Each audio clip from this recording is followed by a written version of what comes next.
এখন social media account নেই এমন মানুষের সংখ্যা কিন্তু বিরল। একটা স্মার্টফোন হাতে থাকলেই সোশ্যাল মিডিয়ার বিভিন্ন অ্যাপের সাথে কানেক্ট হওয়া যায়। ফেসবুক, টুইটার, ইনস্টাগ্রাম, ইউটিউব, এগুলোর সাথে কানেক্ট হওয়া যায়। এছাড়া আরও অসংখ্য আছে। কিছু চাইনিজ অ্যাপও আছে। তো যাই হোক, মাঝখানে চাইনিজ অ্যাপ টিকটককে বন্ধ করে মোদিজি বিরাট নাম টাম করেছিলেন। কিন্তু এই যে অ্যাপগুলো, এই বিভিন্ন সোশ্যাল মিডিয়া অ্যাপগুলো, এখান থেকে কিন্তু ছড়াচ্ছে অবাধ যৌনতা। মূল্যবোধ শেষ হয়ে যাচ্ছে, সামাজিক ব্যালেন্স খারাপ হয়ে যাচ্ছে। এবং সত্যি কথা বলতে কি, সোশ্যাল মিডিয়া খুলতে এখন রীতিমতো ভয় লাগে। আজকে আমরা সরগরম অনুষ্ঠানে আলোচনা করব এই সোশ্যাল মিডিয়ার অবাধ যৌনতা নিয়ে।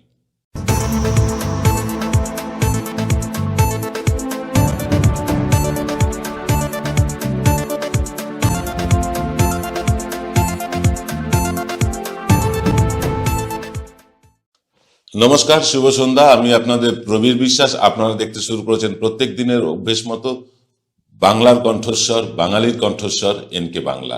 যাই হোক, আমরা এই প্রতিদিন রাত 8টায় আপনাদের কোনো না কোনো অনুষ্ঠান নিয়ে আলোচনা করি। আজকে আর রাজনীতি নিয়ে কোনো কথা বলবো না, আজকে বলবো সোশ্যাল মিডিয়া নিয়ে।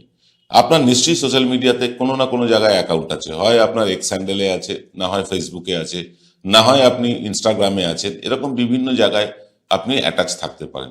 সোশ্যাল মিডিয়ার কাজটা কি? সোশ্যাল মিডিয়ার বাংলা অর্থ হচ্ছে সামাজিক মাধ্যম। এই সামাজিক মাধ্যমের কাজ কি? যে একজনের সাথে আর একজনের কানেক্ট হওয়া, যোগাযোগ করা, একজনের সাথে আর একজনের ভাব বিনিময় করা। সোশ্যাল মিডিয়াতে আপনি যে কথা আপনি অন্য লোককে জানাতে পারছেন না, আপনার কাছে টেলিভিশন মিডিয়া নেই, আপনার কাছে রেডিও নেই, খবরের কাগজের মতন মিডিয়া নেই, আপনি সোশ্যাল মিডিয়ায় সেই প্রতিবেদন দেখতে পাচ্ছেন, লিখতে পারছেন, নিজের মত জানাতে পারছেন, অন্যের মত নিতে পারছেন। এই কারণে তো সোশ্যাল মিডিয়া। কিন্তু সোশ্যাল মিডিয়া হয়ে গেছে এখন যৌনতার আখড়া। সোশ্যাল মিডিয়ায় ফেসবুকের কথা বলি, ফেসবুকে আর ইনস্টাগ্রামে রিলস বলে একটা বস্তু এসছে। তাতে কি ছোট ছোট ভিডিও করা যায়, ছোট ছোট ভিডিও করা যায় বিভিন্ন বিষয়ের উপর। আর আপনারা জানেন এখন সোশ্যাল মিডিয়ার মাধ্যমে ভালো রোজগারও করা যায়। যারা ফেসবুকে রিলস টিলস বানান তারা কয়েকজন কোটিপতিও হয়ে গেছে। এটা বাস্তব সত্য। এই কোটিপতি হওয়ার লোভে আর বিখ্যাত হওয়ার লোভে ছোট ছোট ছেলে মেয়েদের দিয়ে যেভাবে যৌনতা ছড়ানো হচ্ছে তার নিন্দার ভাষা নেই। বিভিন্ন রিলসের মাধ্যমে অবাধ যৌনতা চলছে, অবাধ যৌনতা চলছে, যেটা চোখে দেখা যায় না। আমাদের মতন যারা একটু বয়স্ক মানুষ, তাদের কাছে অত্যন্ত রুচিপূর্ণ লাগে এই জিনিসগুলো। কিন্তু অল্প বয়সী ছেলেমেয়েরা যৌনতাতে বেশি আকর্ষিত হয়, যৌনতা তাদের বেশি আকর্ষণ করে। ফলে এই রিলসগুলোর মিলিয়ন মিলিয়ন ভিউ হয়ে যায়। আর মিলিয়ন মিলিয়ন ভিউ হওয়া মানেই সেই রিলস যিনি বানাচ্ছেন তার লক্ষ লক্ষ টাকা রোজগার। এটা হচ্ছে বাস্তব সত্য। ইউটিউবে খানিকটা রেস্ট্রিকশন আছে, ইউটিউব কিছুটা রেস্ট্রিকশন রেখেছে, কিন্তু ফেসবুকে সব কিছু চলছে খুললাম খুললা। কিন্তু ধরুন ফেসবুকে আপনি একটা কোনো রাজনৈতিক পোস্ট করলেন, কোনো একটা রাজনৈতিক পোস্ট করলেন, তাতে আপনার মতামত, আপনার নিজস্ব রাজনৈতিক মতামত থাকতেই পারে। কিন্তু সেই রাজনৈতিক মতামত যদি কেন্দ্রের শাসক দলকে কোনোভাবে সমালোচনা করে বা আঘাত করে, তাহলে আপনার আইডি ব্লক করে দেবে ফেসবুক। অনেকের অভিজ্ঞতা আছে। কাউকে 1 ঘন্টার জন্য সাসপেন্ড করে রাখে, কাউকে 3 দিনের জন্য, কাউকে 7 দিনের জন্য, কাউকে 1 মাসের জন্য, কাউকে সারা জীবনের জন্য। এইভাবে ফেসবুক আপনার মতামত যদি সরকারকে প্রশ্ন করা হয়, আপনার মতামত যদি শাসক দলকে প্রশ্ন করা হয়, তাহলে আপনার সাথে এটা হবে। কিন্তু অবাধ রিলস, অবাধ যৌনতার রিলস চলতে কোনো বাধা নেই, কোনো বাধা নেই। দেখুন সোশ্যাল মিডিয়া যারা যেসব কোম্পানিগুলো আছে, ইনস্টাগ্রাম বলুন, হোয়াটসঅ্যাপ বলুন বা ফেসবুক বলুন, এদের কারোরই কিন্তু দফতর মানে আমাদের ভারতবর্ষে নেই। দুটো একটা আছে নামকে বাঁচতে, কিন্তু সেগুলো ধরুন কোনোটা ব্যাঙ্গালোরে, কোনোটা গুরগাঁওতে, এরকম থাকতে পারে। কিন্তু এদের অ্যাক্টিভিটি কিছু নেই। ফেসবুকে ধরুন আপনাকে কোনো আইডি ব্লক করা হলো, আপনি জানতেই পারবেন না কি কারণে ব্লক করা হলো, এবং আপনি কাউন্টারও করতে পারবেন না যে আমি তো কোনো অশ্লীল শব্দ ব্যবহার করিনি, আমি তো কোনো অশ্লীল ছবি ব্যবহার করিনি, তাহলে কেন ব্লক করা হলো? কোনো কৈফিয়ত কেউ দেবে না। ফেসবুকের মাধ্যমে আপনাকে যে কেউ থ্রেট করতে পারে, যে কেউ আপনাকে যা খুশি তাই বলতে পারে, তার প্রতিবাদ করতে পারবেন না, তার প্রতিবাদ করলে আপনার প্রতিবাদ শোনা হবে না। কিন্তু বিশেষ একটি রাজনৈতিক দলের, আমি এখন স্পেসিফিক্যালি বলছি, বিজেপির আইটি সেল থেকে যদি কোনো কমপ্লেন করা হয়, তাহলে কিন্তু সেই কমপ্লেন সঙ্গে সঙ্গে গৃহীত হয়। তবে আমাদের সরকার, ভারতবর্ষের সরকার, নরেন্দ্র মোদীর সরকার, তারা বেশ কিছু পর্ন ওয়েবসাইটকে বন্ধ করেছে।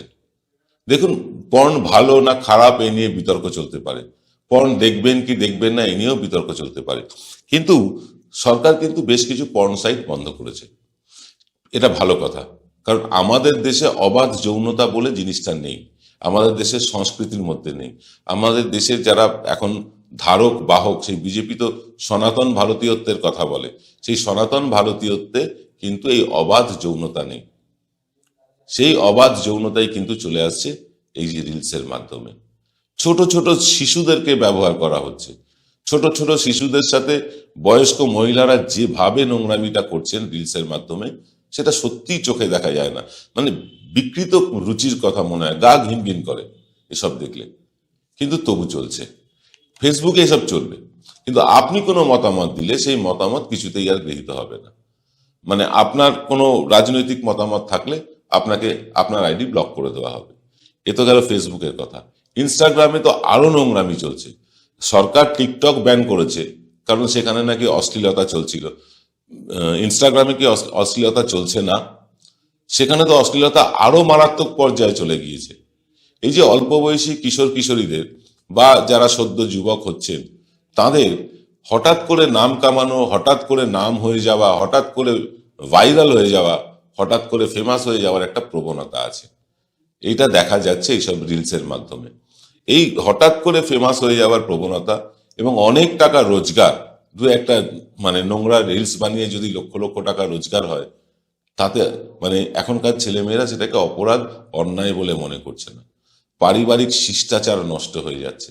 এই রিলস তো তার বাড়ির যে মেয়েটি এই নোংরা রিলস করছেন, তার পরিবারের লোকেরাও দেখতে পাচ্ছেন, কিন্তু পরিবারের লোকেরা চুপ হয়ে থাকছেন। আমাদের এই সনাতনী ভারতীয়ত্ব ধীরে ধীরে নষ্ট হয়ে যাচ্ছে। মানে সোশ্যাল ব্যালেন্স যেটাকে বলবো আমরা, সামাজিক ব্যালেন্স নষ্ট হয়ে যাচ্ছে। মা ছেলের সম্পর্কে নোংরা বিকৃত রুচির ভিডিও হচ্ছে, ভাই বোনের সম্পর্কে বিকৃত রুচির ভিডিও তৈরি হচ্ছে, আর এগুলো সব ফেসবুকে চলছে, ইনস্টাগ্রামে চলছে। খারাপ লাগে। কোথায় যাচ্ছি আমরা? একদিকে আমরা বলবো সারা ভারতবর্ষে গোমূত্র ছিটিয়ে পবিত্র করব হেলিকপ্টারের মাধ্যমে, একদিকে আমরা বলবো যে আমিষ খেলে আমাদের জাত চলে যায়, তাই আমিষ বন্ধ হবে, অথচ আর একদিকে এই ধরনের অবাধ যৌনতা চলবে। এটা আর কতদিন? কেন চলবে?